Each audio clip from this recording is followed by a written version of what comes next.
Salut à toi, j'espère que tu vas bien. Aujourd'hui, j'aimerais voir avec toi les raisons qui, je pense, empêchent la majorité des traders à être perdants. Tu le sais sûrement, c'est des statistiques qu'on voit partout sur Internet, mais la majorité des traders particuliers perdent de l'argent et n'arrivent jamais du coup à réussir en trading et à être rentables. Et plus j'avance en fait dans ce domaine, plus je pense comprendre les raisons qui font qu'une majorité de gens n'arrivent pas à réussir sur les marchés, que plus de 80% des gens perdent sur les marchés. Et même si on prend cette statistique à la lettre, enfin une bête loi de Pareto, donc on va se dire que 80% des personnes perdent sur les marchés, ça ne veut pas pour autant dire que les 20% restants gagnent sur les marchés. En réalité, certes, 80% des gens perdent, mais parmi les 20%, il y en a qui gagnent bien évidemment, mais il y en a d'autres qui en fait sont juste au break-even, gagnent un peu d'argent, en perdent, gagnent un peu et ne font jamais d'argent. Et ça, c'est aussi une majorité de la petite proportion de 20%. Donc j'ai fait un petit schéma pour mieux expliquer, enfin je l'ai caché du coup, comme ça c'est un peu plus stimulant on va dire. Donc j'ai fait un petit schéma en pyramide, en réalité j'ai fait 2 pyramides. Pour te l'expliquer brièvement, eh bien, toutes les raisons ici qu'on va voir au fur et à mesure sont celles qui selon moi expliquent pourquoi un trader est toujours perdant et n'arrive pas du coup à dégager des profits de façon consistante à long terme sur les marchés. Et puis alors il y a le petit sommet de la pyramide.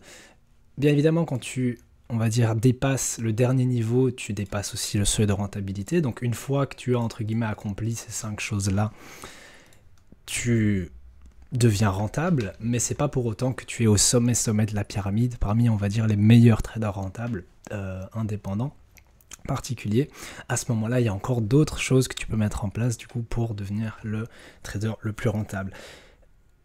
À titre de, on va dire, comparaison, ce qu'on va voir ensemble, c'est aussi une sorte de roadmap, donc une feuille de route sur, bah, tiens, quelles sont les étapes par lesquelles passer pour devenir rentable justement, et ça pourrait peut-être aussi t'aider du coup pour guider ton apprentissage du trading. Bref, la première raison, et c'est sûrement la plus évidente et celle qu'on voit le plus souvent sur internet, ça je pense que je t'apprendrai rien, donc la première raison pour laquelle la majorité des traders est perdante selon moi, c'est simplement que les gens ne passent pas assez de temps.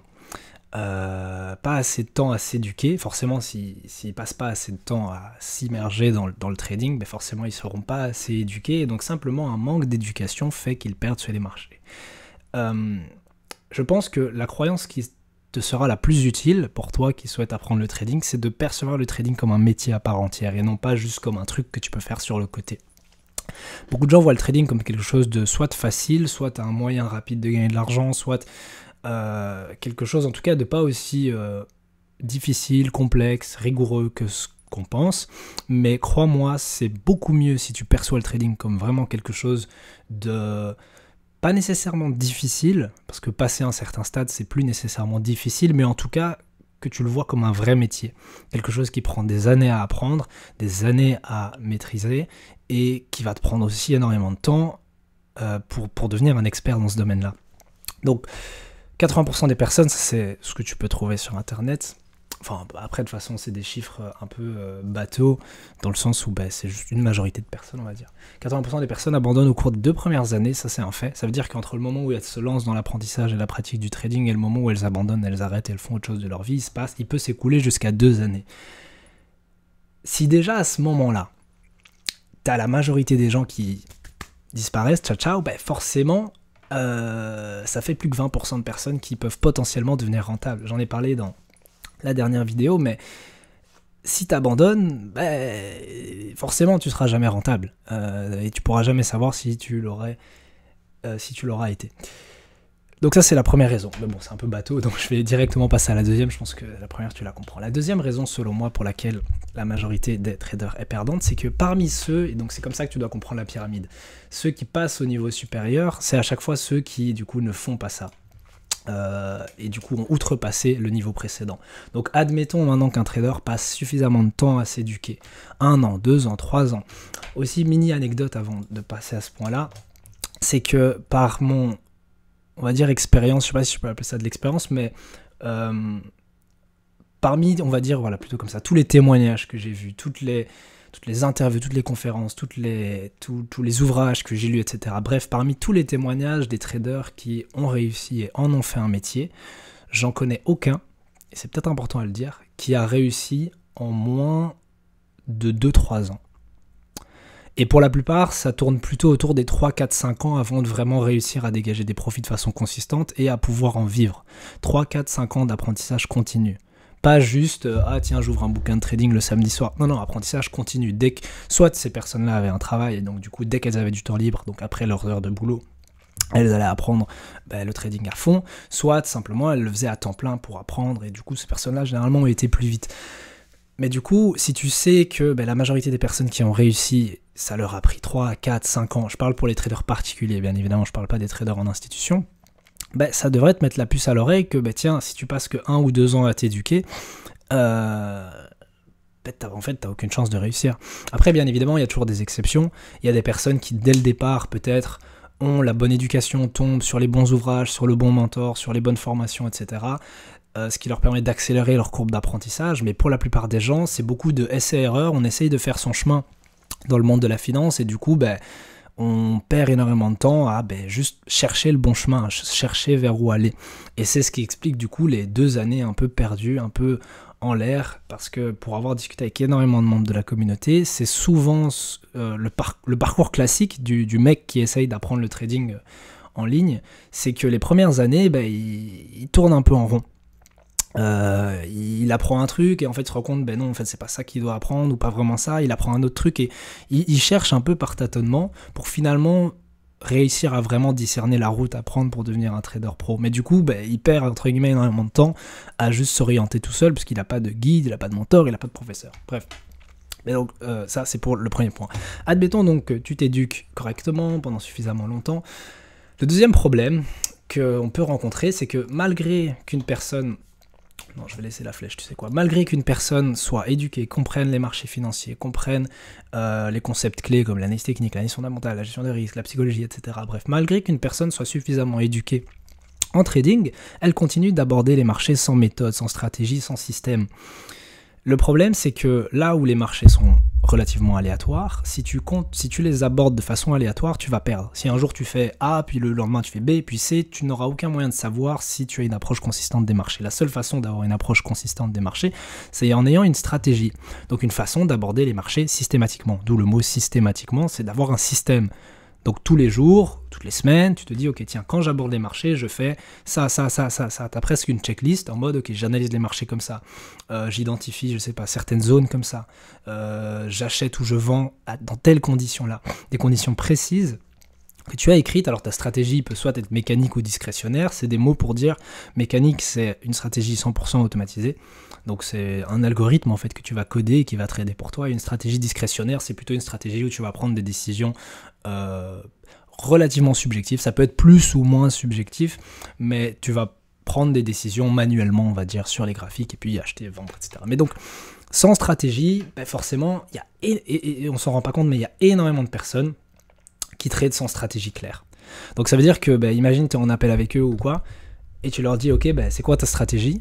Alors bien évidemment, ils vont te sortir des idées, des concepts, ils vont te dire, moi par exemple, je suis la tendance et j'essaye d'acheter quand le prix revient dans, je sais pas moi, une zone FIB, mais c'est très abstrait, c'est pas assez clair, c'est pas assez précis, il y a trop de place pour le subjectif, pour le discrétionnaire, quelque part, et le problème quand tu laisses la place à l'interprétation, en temps réel sur les marchés, c'est que tu as plus de chances de faire de la merde plutôt que de faire bien les choses. Donc, une stratégie claire, sans ça, de nouveau, t'as aucune chance de réussir. Ça, c'est même pas discutable. Si t'as pas de stratégie sur les marchés, t'as aucun moyen de réussir à long terme. Point suivant.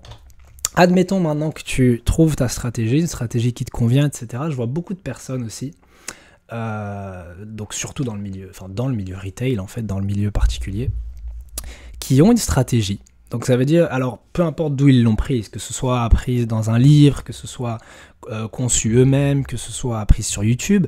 Il y a d'ailleurs par rapport à YouTube, il y a énormément de personnes qui prennent des stratégies de YouTube. Donc imaginons ils trouvent un YouTuber, trader, influenceur, peu importe, qui présente une stratégie qui a l'air de faire sens, qui a l'air viable. et la personne a l'air de s'en sortir avec, de gagner de l'argent avec. Attention, c'est pas toujours le cas parce qu'il y a beaucoup d'arnaques sur internet, beaucoup de personnes qui prétendent être rentables avec une stratégie mais ils le sont pas nécessairement et c'est un moyen pour eux après de, on va dire, funnel, donc c'est un terme en marketing, d'aller funnel des membres de leur communauté pour acheter leur formation et c'est comme ça en fait qu'ils gagnent de l'argent. Ou en tout cas une grosse partie de leur argent et ils gagnent pas autant que ce qu'ils prétendent avec leur stratégie, mais bref, c'était une parenthèse. Il y a beaucoup de personnes donc, qui trouvent une stratégie sur YouTube, qui regardent toutes les vidéos, genre la playlist de 100 ou de 10, 100, 1000 vidéos pour apprendre la stratégie dans tous ses détails, ils prennent des notes, ils l'étudient, etc. Cool. Et puis ils l'appliquent, mais sans la tester. En gros, ils font aveuglément confiance à la personne qui leur a présenté la stratégie. Ah oui, mais la personne a dit que la stratégie est rentable, et regarde ses vidéos, elle a l'air de vivre un bon lifestyle, etc. Donc c'est que forcément sa stratégie est rentable. Pas nécessairement. Et puis aussi, à moins que tu ne trades la stratégie exactement comme la personne, donc ça implique non seulement le respect parfait des règles, mais aussi du coup le même marché, le même actif, les mêmes sessions. À moins que tu fasses tout ça, peut-être que la stratégie ne fonctionnera pas. Parce que c'est aussi possible, imaginons, tu suis une personne qui trade les indices, le mini-contrat sur le S&P 500, c'est cool. T'apprends sa stratégie, etc. Elle fonctionne, elle a l'air vraiment de bien fonctionner, etc. Et peut-être même qu'elle fonctionne vraiment, c'est pas un arnaqueur, etc. Elle fonctionne vraiment. Sauf que toi, tu vas la trader sur le Forex. Peut-être qu'elle marchera pas autant que sur les indices, tu vois, c'est pas les mêmes marchés. Donc ça aussi, c'est à prendre en compte. Donc fais bien attention aux stratégies que tu apprends. C'est ce que j'ai noté ici, en fait. Tu peux très bien avoir une stratégie, mais si elle n'est pas vérifiée, on va voir du coup comment la vérifier, mais si elle n'est pas vérifiée, tu n'as aucun moyen de savoir si elle est rentable. Ne fais pas aveuglément confiance que ce soit l'auteur du livre dans lequel tu l'as apprise, que ce soit le youtubeur auprès de qui tu l'as appris, que ce soit ton pote ou un autre trader qui t'a présenté une stratégie. Ne fais pas aveuglément confiance à cette personne. Teste toi-même la stratégie pour être sûr qu'elle a été rentable par le passé. C'est vraiment je dirais que c'est vraiment la toute première étape pour devenir un minimum sérieux dans ton trading. C'est que si tu n'as pas fait ça, t'es vraiment dans les perdants, mais les perdants, tu vois, genre vraiment les perdants, mais qui font pas en sorte de réussir. Ceux qui refont les mêmes erreurs, genre soit ils s'éduquent pas assez, ils font du trading un peu par-ci par-là, genre non, ils sont pas sérieux dans leur apprentissage, soit ceux qui ont pas de stratégie et donc qui tradent, mais juste pour l'appât du gain et le côté un peu adrénaline, un peu aléatoire, en fait c'est des joueurs de casino, donc là, t'es vraiment, dans cette partie-là, t'es vraiment le trader pas sérieux. Une fois que tu as une stratégie mais que tu la vérifies pas, de nouveau, tu es déjà un peu plus sérieux que les deux précédents, mais c'est pas sérieux de pas tester ta stratégie, parce que du coup, tu vas perdre. Imaginons maintenant que ta stratégie soit pas rentable, mais que tu l'appliques en temps réel sur les marchés, mais tu vas perdre énormément de temps, parce que combien de temps est-ce qu'il va te falloir pour te rendre compte qu'elle fonctionne pas? 1 mois, 2 mois, 3 mois, 4 mois, 5 mois, peut-être même plus, peut-être que tu vas continuer à trader une stratégie encore et encore et encore pendant des mois, sans te rendre compte qu'en fait, elle a jamais été rentable sur ton marché. Et pour savoir ça, il faudrait la backtester. Donc, tu vas faire un backtesting de ta stratégie, c'est génial, tu deviens déjà un peu plus sérieux. Sache, honnêtement, il n'y a pas vraiment de statistiques de ça, mais si je devais prendre, par exemple, ou même dans la communauté, si je devais faire un sondage des 2000 et des abonnés qu'on a sur la chaîne, et demander, tiens, qui a sérieusement, et le mot sérieusement est important, qui a sérieusement backtesté sa stratégie, qui en a dégagé des performances, un résumé des performances, qui les a analysées et qui a aussi vérifié que ce soit pas un peu exagéré comme performance, que ce soit réaliste, qu'il n'y ait pas eu de suroptimisation, personne qui a fait très attention au biais rétrospectif, j'en parle dans les vidéos précédentes. Le biais rétrospectif, c'est quand tu vas trader en backtesting et que tu vas un peu tricher, tu vas un peu regarder le prix, puis tu reviens en arrière, et tu dis « Ah oui, mais là, j'aurais pris une position ». Non, dès que tu vas utiliser le conditionnel, donc dès que tu vas parler en « Ah, mais là, j'aurais fait ça normalement », et que tu reviens en arrière pour tricher et mettre la position, non, c'est de la triche, parce que du coup, tu l'as pas prise quand le prix a défilé devant toi. Donc ça, c'est important pour éviter vraiment ce biais rétrospectif, de faire correctement son backtesting. Mais donc, admettons maintenant que je fasse un sondage auprès de la communauté et que je demande qui a backtesté sérieusement sa stratégie. Comme je viens de le décrire, il y aurait très peu de personnes qui l'ont fait. Très peu de personnes. Beaucoup de gens tombent dans la catégorie, comme je l'ai dit, de j'ai trouvé une stratégie sur YouTube, elle a l'air rentable, ou le mec en tout cas, enfin elle fait sens et le mec a l'air rentable avec, et je l'applique bêtement. Mais ça, encore une fois, en fait c'est comme si tu n'avais pas de stratégie claire. Certes, tu as une stratégie claire, mais tu sais pas si elle fonctionne. Okay, donc tu es autant dans l'inconnu que les gens qui tradent sans stratégie. Tu trades juste une stratégie que tu penses être rentable, mais ça se trouve tu trades de façon totalement random. Bref, point suivant. Donc déjà, tu te rends compte que, imaginons maintenant, mini parenthèse, mais tu as 80% des gens qui à ce moment-là disparaissent, ok, cool. Donc là déjà, au-dessus ici, il reste que 20% des gens, ok. Parmi ces 20%, t'en as à nouveau 80% qui dégagent. Donc si maintenant tu fais des stats, imaginons qu'on était 100 au départ, ok. On est 100. Là, il y a 100 personnes. Il y en a 80% qui abandonnent. Hop, merci. Donc 80% des gens abandonnent. Ça veut dire qu'il en reste déjà que 20. Ensuite ici, bah, c'est 80% de 20. Je sais pas combien ça fait à peu près. On va prendre la calculatrice. 20 fois 0,8. Ça veut dire déjà que là, il y en a 16 qui se barrent. Donc déjà là, il en reste que 4. Ok. Donc, ouais, il en reste déjà que 4. Après, bien évidemment, c'est parmi 100 personnes. Mais donc, tu vois déjà que forcément, c'est pas évident. Hein. Quand on dit, bah, tiens, il y a 80% de traders perdants, en réalité, c'est peut-être, comme je l'avais dit tantôt, t'en as 80% de perdants, mais c'est pas pour autant que les 20 sont tous gagnants. Peut-être qu'il y en a 15, 16, 17, 18 qui sont perdants, et il y en a juste 2, 3 qui gagnent vraiment de façon consistante sur les marchés. Eux, ils sont juste break-even, ils gagnent, ils perdent, mais ils font jamais de profit sur le long terme.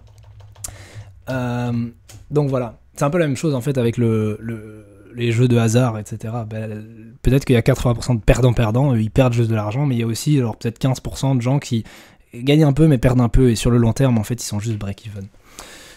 Donc on continue comme ça, et d'ailleurs pour s'amuser, ici déjà, théoriquement ici il en resterait déjà que 1. En tout cas si de base on prend 100 personnes, ben, évidemment si tu prends 1000 personnes, ben, il en resterait 10, tu vois.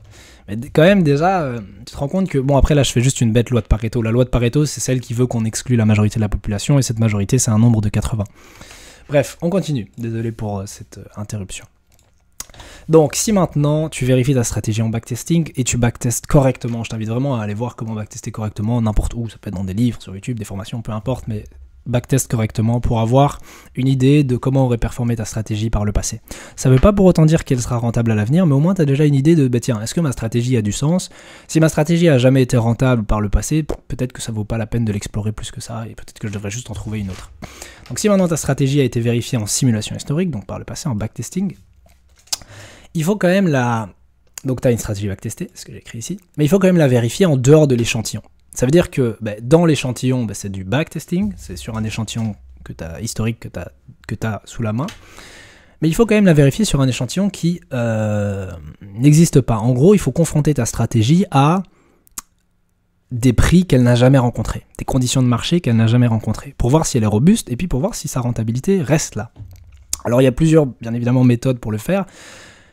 Le plus simple, en tout cas pour les traders relativement discrétionnaires, donc qui n'ont pas un algorithme de trading, c'est de faire du forward testing. Donc en gros, trading démo, tu vois. Donc tu as une stratégie, elle paraît rentable, enfin elle a l'air clean, en tout cas sur le papier, en paper trading, bah tiens, maintenant je vais faire du démo trading, donc je vais ouvrir un compte démo, ou alors un compte réel mais avec un tout petit capital, et je vais trader ma strat. Alors il y a d'autres façons de faire aussi, il y a des méthodes beaucoup plus complexes de test, mais c'est le plus, on va dire, accessible aux traders novices, c'est simplement de tester ta stratégie en temps réel, donc tu la trades comme si tu étais avec du vrai argent, mais tu la trades sur un compte démo. Pendant une période qui reste à définir, ça dépend de plusieurs facteurs, mais on va pas en parler dans la vidéo, ça peut être juste quelques mois, ça peut être plusieurs années, enfin bref, ça dépend de chacun et aussi de chaque stratégie. Ça, à nouveau, très peu de personnes le font. Beaucoup de personnes font un bond comme ça. Attends. Bam. Enfin, du coup, non, parce que sinon, elle serait gagnante. Mais je veux dire, beaucoup de personnes passent de juste une stratégie backtestée. Donc, tu vois, ils font bien leur travail, c'est bien. Ils backtestent leur stratégie. Mais après, ils vont pas la vérifier avant de l'appliquer en temps réel. Donc, ils disent, OK, j'ai backtesté ma stratégie. Elle a été rentable par le passé. Let's go. Trading réel, je mets 10 000 balles sur un compte et je trade. Et en fait, ils sautent une étape qui est cruciale, c'est de tester la stratégie à l'avenir. Alors, tu vas me dire, oui, le trading réel, ça reste du trading réel. Donc, si maintenant tu trades avec du vrai argent, quelque part, c'est comme si tu faisais une sorte de forward testing. Mais le risque, c'est que si maintenant ta stratégie, elle fonctionnait par le passé, donc ça, c'est le passé, mais imaginons qu'elle ne fonctionne pas à l'avenir, au moins, si tu utilisais un compte démo, c'est pas grave, parce que si tu perds de l'argent, ici, c'était de l'argent fictif, c'est pas grave. Mais si maintenant, ta stratégie a fonctionné par le passé, mais pour X ou Y raison, elle fonctionne plus maintenant, c'est dommage, parce que tu vas perdre de la vraie thune. Et ça peut être embêtant pour certaines personnes. Donc voilà, c'était la mini parenthèse. Donc, admettons maintenant de nouveau, tu as une stratégie backtestée, donc elle fonctionnait historiquement. Tu as une stratégie vérifiée à l'avenir, donc tu l'as forward testée pendant plusieurs mois peut-être, donc elle fonctionne aussi en conditions réelles, chouette. L'une des raisons pour lesquelles tu peux encore ne pas être rentable, là ça ne vient peut-être pas de ta stratégie, mais plutôt de toi. et donc c'est ce que j'ai écrit ici.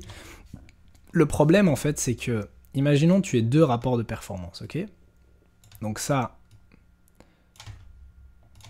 c'est ton rapport, on va dire, de backtesting.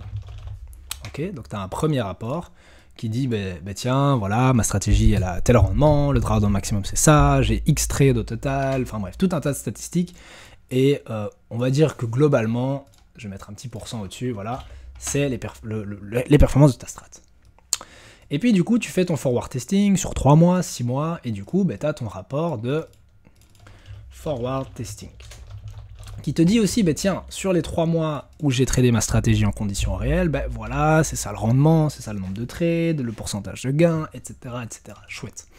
Si tu observes une différence significative entre les deux performances, je devrais plutôt faire ça, donc si maintenant les deux performances sont significativement différentes, imaginons ici que tu arrives à faire, je sais pas moi, du 10% par mois, et là tu fais du 1% par mois, le problème ne vient pas nécessairement de la stratégie. Et bien souvent, les gens associent, mettent tout de suite la faute sur la stratégie, et se disent, en backtesting, ma stratégie fonctionnait, mais elle fonctionne plus, les conditions de marché ont changé, en fait, c'était une stratégie qui ne pouvait fonctionner que sur une courte période de temps, etc. Bref, ils rejettent tout de suite la faute sur la stratégie, mais peut-être, et souvent c'est plutôt ça le cas, peut-être en réalité que c'est toi qui ne l'appliques pas correctement. Donc ça peut être intéressant de vérifier, en fait, avec le rapport que tu as fait à l'issue de ton forward test, de vérifier si en fait c'est pas toi qui a empêché la stratégie de bien fonctionner, parce que tu ne l'as pas appliqué correctement, parce que tu n'as pas pris tous les signaux qui se sont présentés à toi, parce que tu as utilisé une gestion des trades un peu random, parce que tu as fait preuve tu as eu peur à certains moments, donc tu as déplaté ton stop, tu devais pas le faire,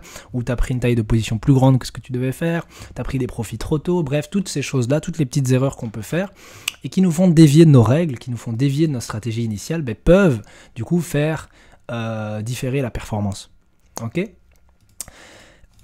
Le problème, du coup, c'est que tu peux très bien, ça je vais laisser comme ça, tu peux très bien avoir une stratégie vérifiée en backtesting, une stratégie vérifiée en forward testing, donc vraiment, en gros, voilà, à ce niveau-là, voilà, je vais le mettre ici, tu as une stratégie rentable.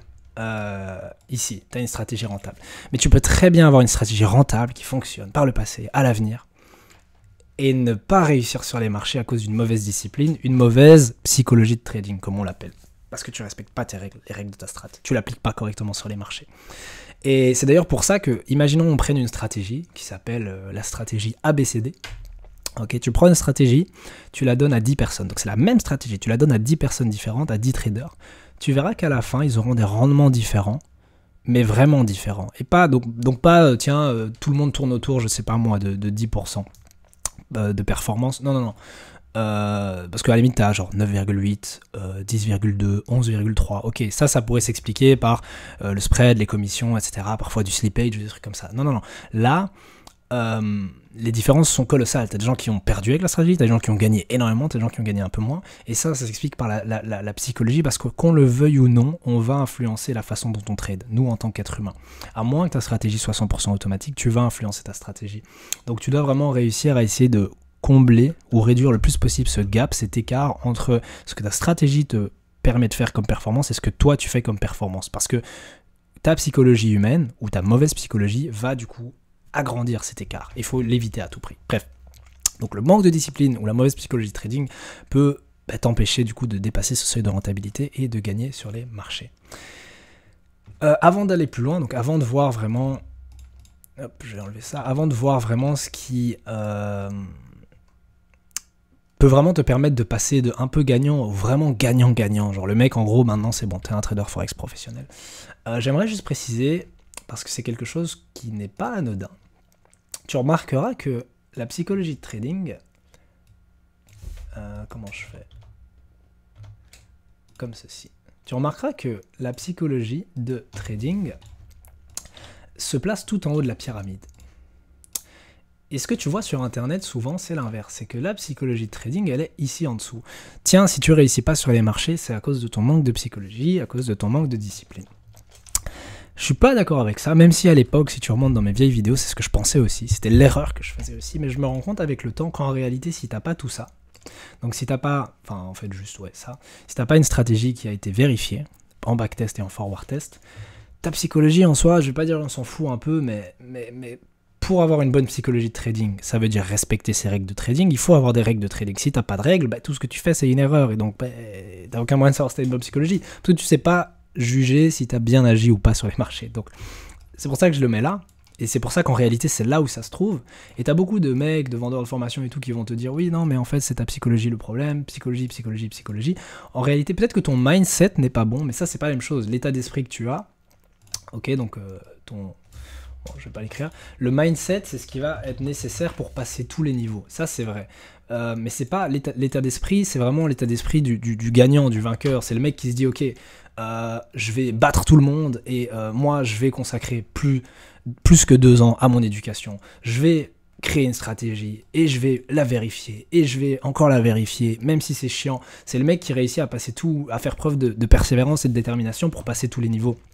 Ça, tu vois, c'est le mindset, ok, qui peut un peu rentrer dans la psychologie en soi. Mais quand on parle de psychologie de trading, on parle vraiment de respecter ou non ces règles de la stratégie. Et donc, pour ça, il te faut une stratégie. Et puis, ça sert à rien de respecter une stratégie si elle fonctionne pas, si elle n'est pas rentable. Donc, il te faut déjà une stratégie qui fonctionne. Et pour ça, tu dois passer d'abord les 4 premières étapes. Ok, donc, c'était une mini parenthèse. Maintenant, on va voir du coup ce qui peut te distinguer d'un petit trader gagnant, qui en soi gagne un peu d'argent, mais peut-être que tu pourras pas en vivre, aux vrais traders professionnels qui en vivent, etc. Donc la première chose, une fois que tu as dépassé enfin ce seuil de rentabilité, c'est d'avoir plusieurs stratégies rentables. Pourquoi? Alors, il y a 2 raisons à ça, enfin en fait non, il y a plein de raisons à ça, mais je vais en citer que 2.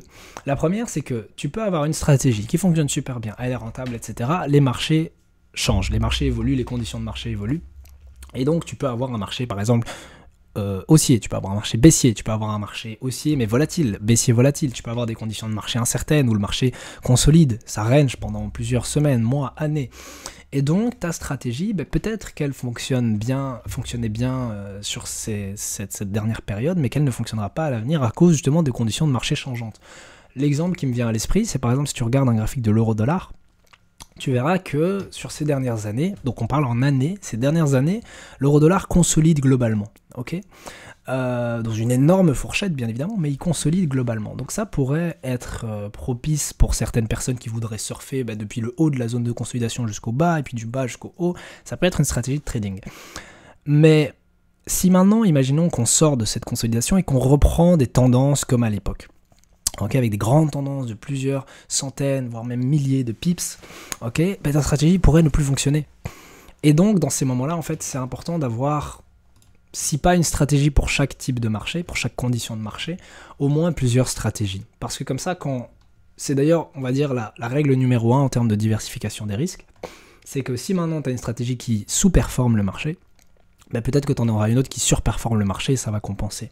Donc imaginons maintenant, tu as une stratégie de tendance, ok, donc tu vas suivre les tendances, cool, et que pendant une certaine période, donc imaginons là je fais plus beaucoup de place, mais je fais 3, voilà, c'est des tendances, bon, je vais les faire comme ça sera plus simple pour les gens. Puis là tu as une truc de consolidation, ok, peut-être que là tu continues à appliquer ta stratégie de tendance, mais elle te fait perdre de l'argent parce que tu trades la tendance, tu te fais stop à chaque fois, tu vois, donc ça marche plus. Mais pendant ce moment, à ce moment-là, en fait, ta stratégie de range, elle fonctionne. Donc ça veut dire qu'elle va compenser peut-être pour les pertes de ta stratégie de tendance. Bien évidemment, le mieux, mais on y viendra après, le mieux, c'est de parvenir à identifier les conditions changeantes du marché pour utiliser la stratégie qui est la plus propice à l'environnement actuel du marché. Mais admettons que tu ne saches pas faire ça et que tu juste appliques ta stratégie sur tout l'échantillon de trading, à ce moment-là, tu auras des périodes de perte. C'est souvent d'ailleurs dans ces périodes-là que tu as des drawdowns significatifs. Un drawdown, essentiellement, c'est soit... Enfin, la raison d'un drawdown, c'est soit toi, parce que tu fais des erreurs de trading, tu surleverage, donc tu utilises un levier trop important, tu fais du revenge trading, de l'over trading, bref, tu fais des erreurs humaines qui font que tu ne fais qu'agrandir la taille de ta perte, ou en tout cas tes pertes successives. Soit c'est dû à des conditions défavorables pour ta stratégie, ce qui est totalement possible. Et ça peut durer longtemps, ça peut durer 1 semaine, 2 semaines, 3 semaines, 1 mois, 2 mois, c'est possible. C'est possible. Donc ça, c'est les raisons du drawdown. Mais ce que je veux dire par là, c'est qu'avec plusieurs stratégies, tu seras mieux armé à faire face aux conditions changeantes du marché. Et tu ne seras pas là à rester à regarder les graphiques, à ne rien pouvoir faire parce que ta stratégie ne fonctionne pas sur tel type de marché. Okay, alors après, donc ça c'est dans le cas où on parle des conditions changeantes de marché. J'ai dit qu'il y avait deux raisons. La deuxième raison, ça peut aussi être parce que tu trades plusieurs marchés. Donc peut-être que tu trades le forex, puis tu trades aussi les indices, tu trades aussi les cryptos, et c'est des marchés qui sont quand même différents, et donc c'est peut-être intéressant d'avoir des approches différentes de ces marchés-là. Pour ma part, ça c'est une mini parenthèse, mais tu le sais peut-être, mais je trade qu'un seul actif, ok, donc je suis ce qu'on appelle un spécialiste de marché, ça veut dire que tu ne es concentré que sur un seul marché, et particulièrement un seul actif, donc c'est spécialiste. Tu as des personnes qui sont plutôt des spécialistes de trade, donc ça veut dire des personnes qui vont être spécialisées sur une stratégie, on va dire un setup, et qui vont l'appliquer sur plusieurs marchés. Mais ça c'est pas moi, donc du coup je suis, on va dire, un spécialiste de marché. Je trade que le Forex et particulièrement que l'euro USD, mais dans ce cas-là, du coup, comment je fais pour diversifier mon risque? En réalité, je vais utiliser plusieurs stratégies sur l'euro USD. Donc par exemple, je vais pouvoir utiliser une stratégie de suivi de tendance, je vais pouvoir aussi utiliser une stratégie qui profite des retracements, okay, donc des retours après la tendance. Je peux aussi utiliser une stratégie qui profite des zones de consolidation. Bref, il y a plein de façons, mais du coup, je peux utiliser différentes stratégies pour profiter des différentes conditions de marché. Comme ça, je ne suis pas contraint d'être là à ne rien faire pendant que, imaginons que j'ai qu'une stratégie, juste suivi de tendance. S'il n'y a pas de tendance, je fais quoi? Je fais rien. Ou à l'inverse, imaginons que je continue d'appliquer ma stratégie de suivi de tendance dans des conditions de range, ça va faire mal et je vais me prendre un drawdown. Donc à ce moment-là, ça peut être intéressant du coup de switch et d'utiliser l'autre stratégie, ou en tout cas d'appliquer les deux constamment, comme ça, quand l'une performe, l'autre perd, et quand l'autre perd, et quand l'autre performe, l'autre perd. C'était pas français, mais bref, t'as compris. Donc voilà, bref. Donc ça c'est les deux raisons pour lesquelles tu peux vouloir avoir plusieurs stratégies rentables, soit parce que tu trades plusieurs marchés, soit parce que tu souhaites t'adapter le mieux possible aux conditions changeantes du marché. Bien évidemment, dans ta stratégie, il te faut un moyen, une méthode pour définir quelles sont les conditions de marché. Si maintenant tu passes ce niveau-là, tu remarqueras que tu es déjà quand même un peu plus rentable que la plupart des gens. Dans le sens où là, certes, tu peux générer de l'argent avec une seule stratégie que tu appliques encore et encore et encore, mais si tu passes ce niveau-là, tu remarqueras que tu auras sûrement des meilleures performances que les autres. Et tu seras pas là en mode « Oh, ma stratégie fonctionne pas, ma stratégie fonctionne plus ». Parce que là, cette phrase, c'est typiquement remettre la faute sur la stratégie. « Oh, ma stratégie fonctionne pas dans les conditions actuelles du marché ». Le vrai trader va simplement te dire « Tiens, les conditions de marché ont changé, j'ai une approche différente, j'applique une autre stratégie ». Par exemple, on est dans un environnement avec énormément d'incertitudes. En ce moment, il y a beaucoup de range, etc. Je switch, je n'utilise plus ma stratégie de tendance, je ne la réutiliserai que quand on casse hors de la range. Quand j'ai mon breakout, cool, une augmentation de la volatilité, etc. Chouette, à ce moment-là, ça me réintéresse de trader les marchés et je réapplique ma stratégie de suivi de tendance. Donc cette personne-là va juste trader constamment toute l'année. Elle n'a pas besoin de se poser la question de tiens, j'espère que les marchés vont rester favorables à... que les conditions de marché vont rester favorables à ma stratégie pour que je puisse la trader et gagner de l'argent. Bref. Dernier point, dernière étape qui va vraiment te permettre, je pense, d'atteindre le top niveau en termes de trading professionnel, en indépendant, pour compte propre, etc. C'est de maîtriser la macro. Alors, c'est un sujet assez controversé. Beaucoup de personnes te diront oui, tu peux être rentable avec que du technique. Oui, ce pourquoi je l'ai mis là d'ailleurs, parce que tu peux déjà être rentable avec une stratégie. Donc si maintenant tu as une stratégie, tu passes au-delà du seuil de rentabilité. Donc si tu as une stratégie rentable que tu appliques correctement, tu es rentable. Si tu as plusieurs stratégies rentables, c'est encore mieux, tu peux encore plus profiter des marchés. Donc tu es encore plus rentable, mais tu te rendras peut-être compte que j'ai pas mentionné la macro à ce moment-là. Donc je suis pas contre l'idée, bien évidemment, même si je suis très axé macro, fondamental, je suis pas contre l'idée de pouvoir être rentable juste avec du technique, okay, juste avec une stratégie purement technique, mais je dois te mettre en garde parce que je pense que sans la macro, bien évidemment, tout est à prendre avec des pincettes parce que tout va dépendre de chacun et d'énormément de choses. Si tu as une stratégie par exemple de scalping sur de la seconde ou sur du tick ou sur quelques minutes, la macro va te servir à rien, ça c'est clair, tu vois. Donc bien évidemment, c'est à prendre avec des pincettes. Je veux dire, ça n'a aucun sens d'essayer d'intégrer l'analyse fondamentale pour un trader de scalping. Mais pour un trader du coup, par exemple de day trading, de swing trading, ou peut-être même pour un investisseur, ça va avoir du sens de devenir un expert en macro. Et si tu ne me crois pas, ou plutôt si tu es encore un peu perplexe par rapport à ce que je dis là, je t'invite simplement à regarder le mouvement des actifs de ces derniers jours. Donc là, on est le 7. Ok, il vient d'y avoir les élections américaines. Regarde n'importe quel actif, vraiment n'importe quel marché. Tu peux regarder les cryptos, tu peux regarder les indices, tu peux regarder les actions, tu peux regarder le forex, tu peux regarder les obligations. Regarde n'importe quel marché et tu vas voir que le mouvement de prix qui s'est produit est juste colossal et que c'est pas un mouvement technique. C'est un mouvement purement fondamental. C'est pas parce qu'on a rejoint tel niveau de machin, de j'ai tracé une ligne sur un graphique et le prix rejette ce niveau. Non, non, non. Là, ça a chuté juste parce qu'on a eu le résultat des élections présidentielles et que ça a des implications macroéconomiques globales. Donc il y a une réallocation des portefeuilles et la plupart des traders se remettent à faire ce qu'on appelle le Trump trade, qui est un trade classique où les gens vont juste long le dollar parce que les politiques économiques de Trump, voilà, désolé, les politiques économiques de Trump présentent un risque inflationniste pour l'économie US. Je réfléchis juste à un truc. Ouais, je vais juste m'en tenir là parce que c'est pas une vidéo sur la macro, mais bref, on va juste dire très simplement, présente un risque inflationniste pour l'économie US qui risque du coup de faire que le taux terminal de la Fed sera plus élevé. En bref, formulé en français, que la Fed doit réduire moins que prévu ses taux d'intérêt, et donc c'est bullish pour le dollar, les rendements, etc. Les actions aussi ont augmenté parce qu'avec toutes les politiques sur les taxes, c'est bon pour les entreprises américaines, donc du coup le S&P, etc. aussi s'est envolé. Bref, et l'euro s'est cassé la gueule. Mais donc ce que je veux dire par là, c'est que connaître aussi la macro, pour deux raisons ça va t'être utile. Déjà, tu vas pouvoir l'intégrer à ta stratégie.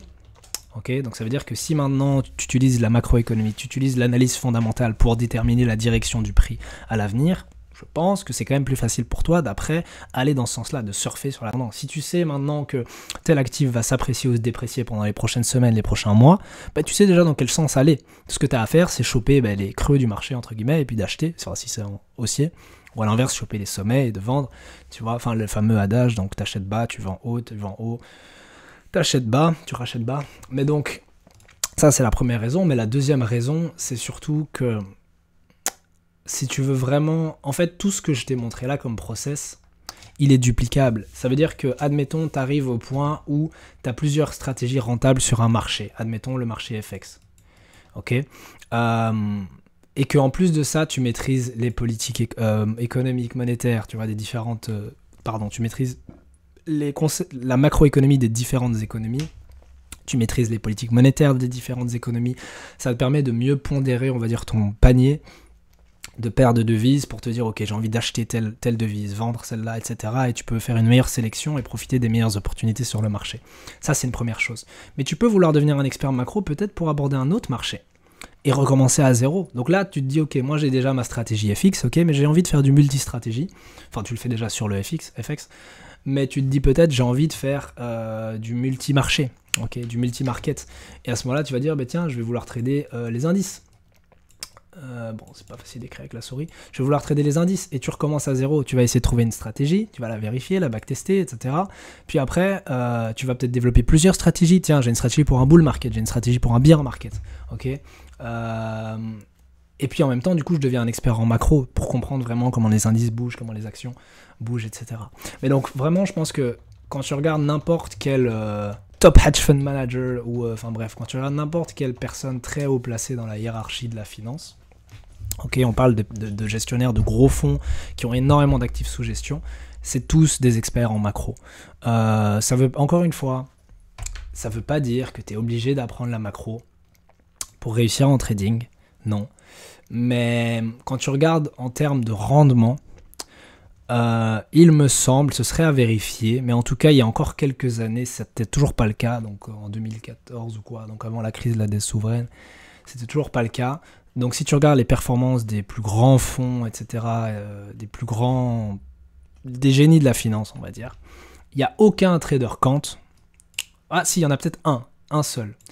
Auquel je pense, mais donc on va dire aucun, parce que si il n'y en a que un sur des milliards d'êtres humains, c'est pas beaucoup, donc il n'y a aucun trader quant qui a réussi à surperformer un trader macro, dans le sens où les plus grands trades de l'histoire, c'était toujours des trades macro. Les performances exagéré, abusé, le mec a doublé son compte ou des trucs comme ça. Je parle pas juste du petit gars dans sa chambre, non, je parle vraiment on parle de plusieurs millions, voire même de plusieurs milliards, donc on parle de trades à plusieurs milliards. C'était pas des trades algorithmiques, c'était, enfin peut-être que l'exécution a été algorithmique, mais je veux dire, c'était pas des trades où la raison, elle était juste technique, c'était des raisons macro. Donc si vraiment un jour tu veux être capable de saisir l'opportunité, entre guillemets, du siècle, bon j'exagère peut-être, mais il y a parfois par exemple, les élections US, c'était une énorme opportunité. Si tu regardes à quel point les actifs ont bougé, par exemple pour l'euro, ça a bougé de 1 à 2%. En une journée, ça fait des années que l'euro, je ne sais même pas si c'est déjà arrivé, enfin si sûrement, mais ça fait des années que l'euro a plus bougé autant en une seule journée. Donc c'est une opportunité incroyable. C'était peut-être d'ailleurs même la semaine la plus chargée de l'année. Mais donc pour ça, c'est pas avec l'analyse technique que tu peux le savoir, tu vois, que le prix va chuter de 2% en 24 heures. Non, c'est avec la macro, le fonda, c'est en analysant du coup le déroulement des élections présidentielles et en observant du coup on va dire les probabilités que l'un gagne ou que l'autre, et puis voir le positionnement des traders et de se rendre compte, tiens, les traders sont en train de re-rentrer sur le marché parce qu'ils anticipent une victoire de Trump, cool, quelles sont les implications pour l'économie, quelles sont les implications pour le dollar, ok, boum, j'achète. Et tu te fais un paquet de thunes. Mais donc voilà, c'est juste... fais attention, je terminerai la vidéo avec ça, fais attention à ce que, si maintenant tu es toujours réticent à apprendre la macro, tu te dis oui, mais j'en ai pas besoin, je peux réussir qu'avec l'analyse technique, fais juste attention à ce que ce discours ne vienne pas juste de la flemme. Parce que beaucoup de personnes se disent oui, j'ai pas besoin de la macro, j'ai pas besoin d'analyse fondamentale, etc. Ça sert à rien dans mon trading, mais en réalité c'est juste parce qu'elles ont la flemme. Parce que oui, l'analyse technique, tu peux très bien l'apprendre en peu de temps, quelques jours, quelques semaines, peut-être quelques mois. Mais la macro, c'est un apprentissage de plusieurs années. Parce que tu dois maîtriser énormément de choses. Tu dois maîtriser la microéconomie, tu dois maîtriser la macroéconomie, donc on va dire l'économie en général. Tu dois maîtriser les politiques budgétaires, tu dois maîtriser les politiques monétaires. Ensuite, tu dois réussir à comprendre les politiques monétaires et budgétaires de chaque pays et les économies de chaque pays. Enfin, en tout cas, ceux que tu trades. Donc, imaginons, surtout plus ton panier d'actifs est grand, plus tu vas devoir comprendre des économies très différentes parfois. Tu vas devoir comprendre les économies asiatiques, tu vas devoir comprendre les États-Unis, le Canada, la Suisse, l'Europe, l'Angleterre, tu vois. Et donc tu dois comprendre comment tous ces pays fonctionnent, quelles sont leurs politiques monétaires, quelles sont leurs politiques budgétaires, et suivre l'évolution de ces pays-là. Donc ça c'est une première chose, parce que ça c'est juste l'aspect macro. Ensuite tu dois aussi être calé en marché financier, parce que tu dois comprendre du coup comment les différents marchés évoluent, en tout cas comment le prix des actifs évolue par rapport à ces différentes interactions entre les économies. Tu dois comprendre comment les investisseurs professionnels, ceux qui travaillent en institution, prennent leurs décisions et réallouent, on va dire, leurs actifs, leur portefeuille d'un actif à l'autre, se disent, tiens, là maintenant, j'ai donné l'exemple avec le Trump Trade, du coup les gens étaient longs sur le dollar depuis peut-être début octobre, parce qu'ils anticipaient du coup une victoire de Donald Trump. Ça a fluctué certes, et puis c'est peut-être aussi pour ça que la réaction sur le dollar n'a pas été aussi forte, enfin bon, quand même 2% c'est pas mal, mais pas été exagéré, parce que en fait c'était déjà priced in, mais du coup tout ça tu dois le comprendre avec la macro. Bref, j'espère que la vidéo t'a plu, j'espère que ça t'aura aidé à mieux comprendre du coup ce qui pourrait expliquer pourquoi la plupart des traders sont pas rentables. Petit exercice que je te conseille de faire aussi, c'est juste d'essayer de voir où est-ce que tu en es. Donc imaginons que tu doives te situer, je prends un petit point jaune, est-ce que tu es ici? Alors bien évidemment, c'est pas parce que tu es en dessous des 2 premières années d'apprentissage que tu es d'office ici. Ça peut très bien faire que 1 an que tu apprends le trading et tu es déjà là. C'est très bien à toi d'ailleurs, parce que je vais pas dire plus intelligent que les autres, mais en tout cas, tu as une courbe d'apprentissage qui est meilleure que les autres parce que tu as compris plus vite ce qu'il fallait faire pour réussir. Mais donc du coup, essaye de te situer. Est-ce que en fait tu es le trader flemmard qui ne consacre pas assez de temps et qui ne s'éduque pas assez sur les marchés? Est-ce que tu n'as toujours pas de stratégie? Ça devrait être une grosse alarme. Si maintenant, après avoir vu cette vidéo, tu te rends compte que en fait j'ai pas de stratégie, fonce pour aller en designer une, ou en tout cas en apprendre une. Si tu as une stratégie mais que tu te rends compte, mais non, en fait c'est vrai, j'ai jamais fait de backtesting sur une période suffisamment longue pour être sûr que ma stratégie était rentable par le passé, fonce faire du backtesting. Si maintenant tu te rends compte que tu as fait du backtesting mais tu l'as pas forward testé, ou peut-être que tu es en train de trader ta stratégie et de la tester, continue pour récolter un échantillon suffisamment grand pour être sûr que ta stratégie soit rentable à l'avenir. Et puis si malgré tout ça, tu as une stratégie rentable, tu sais qu'elle est rentable, j'allais dire pour X ou Y raison, mais plutôt donc pour ces raisons-là, ok, tu sais qu'elle est rentable, ok. Ça, il n'y a pas de doute là-dessus. Mais tu ne parviens toujours pas à la rentabiliser, je crois que c'est le bon mot. Eh bien, à ce moment-là, penche-toi peut-être sur la psychologie trading. Il y a sûrement quelque chose qui fait que dans tes schémas de comportement, tu commets des erreurs et que tu n'appliques pas correctement ta stratégie. Donc ça aussi, veille-y. Si maintenant, tu es déjà rentable, ok, la vidéo peut quand même t'être utile parce que ça pourrait être intéressant de développer d'autres stratégies en parallèle à celles que tu as pour diversifier ton risque et pour devenir simplement un peu plus expert des marchés et augmenter ton rendement aussi, etc. Et puis finalement, je t'invite forcément, après la macro, comme je l'ai dit, ça peut être à tous les niveaux, vraiment, tu peux l'apprendre dès le départ. D'ailleurs, c'est plus facile si tu l'apprends dès le départ plutôt qu'à la fin, sincèrement. Mais je t'invite sincèrement à finir par apprendre la macro et à tomber amoureux du processus et de ça, parce que c'est juste génial. Et c'est une route interminable, honnêtement. J'apprends la macro depuis 4 ans et j'apprends encore des choses aujourd'hui. Tandis que l'analyse technique, je vais pas dire que j'ai tout appris, non, c'est faux, mais je veux dire, en tout cas, pour ce que j'utilise graphiquement, donc les indicateurs que j'utilise, c'est vu et revu, il y a plus... Je veux dire, imaginons maintenant tu étudies les moyennes mobiles pendant des semaines et des semaines, tu vois, genre vraiment comment elles sont calculées, comment elles fonctionnent, à quoi elles servent, etc. Tu fais différents tests avec différentes moyennes mobiles, etc. T'as plus grand chose à apprendre des moyennes mobiles, c'est fait, c'est fait. Alors que la macroéconomie, on vit à une époque, à une ère où il y a tellement d'incertitudes, t'as des guerres, t'as eu une pandémie il n'y a pas longtemps, enfin, ça fait quand même quelques années, mais t'as une pandémie, t'as des élections, t'as une crise climatique, t'as des conflits politiques, géopolitiques, bref, toutes ces choses-là, en fait, amènent énormément d'incertitudes sur les marchés et tu dois constamment réapprendre, mais tiens, par rapport à la situation actuelle qui n'a jamais été observée, par exemple la pandémie qu'on a eue il y a 4 ans, comment est-ce que les marchés vont réagir? Et du coup, tu dois faire fonctionner ta cervelle et puis aussi apprendre de nouveau pour du coup mieux aborder les marchés financiers dans cette période de grande incertitude. Bref, j'espère que la vidéo t'a plu. Et sur ce, on se dit à la prochaine dans la prochaine vidéo.